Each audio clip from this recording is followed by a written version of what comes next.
Bonjour à tous, merci de nous rejoindre pour ce face-à-face où nous allons nous tourner vers l'Afghanistan. Le week-end dernier, le président américain Barack Obama a estimé que les Américains à la tête de la coalition étaient en train de perdre la guerre en Afghanistan. Il a d'ailleurs évoqué l'idée d'affaiblir la rébellion là-bas en faisant la paix avec les moins extrémistes parmi les talibans. Une stratégie qui circule d'ailleurs parmi les gouvernements des pays membres de l'OTAN.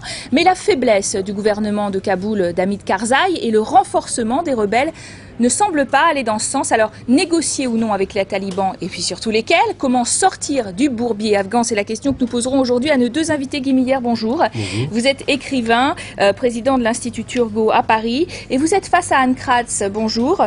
Vous êtes, historienne, spécialiste des affaires étrangères, et vous êtes en même temps à Democrats Abroad. Alors, à tous deux, première question.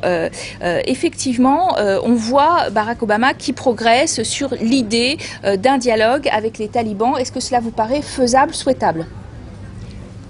Lesquels en plus? Oui, c'est ça la grande question. Lesquels? Alors, il faut bien voir qu'à l'intérieur de la société afghane, il y a beaucoup de modérés. Et je vous citerai pour preuve de cela l'enquête qui a été conduite par la Asia Foundation de New York, récemment publiée à la fin de l'année dernière, et qui donne me semble-t-il, une image très claire et très précise de la société afghane. Je vous donne 2 ou 3 chiffres comme exemple. Il y a par exemple 70% des personnes interviewées, il y en a eu plus de 6500 sur le terrain, qui ont répondu que l'éducation pour les garçons et pour les filles était une chose très importante. Il y a 82% qui se sont prononcés contre la culture des pavots, et sur la base du fait qu'ils considèrent que c'est anti-islamique de cultiver le pavot et évidemment d'utiliser de l'opium. Donc il y a beaucoup de membres de la société civile afghane qui sont des modérés.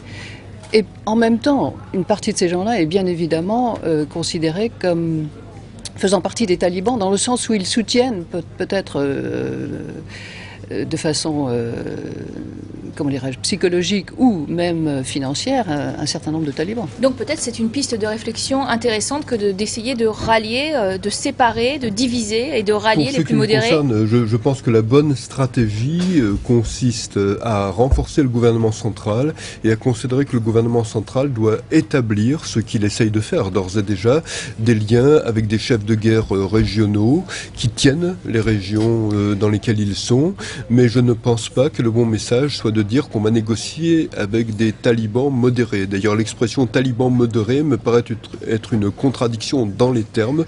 Par définition, les talibans sont des radicaux.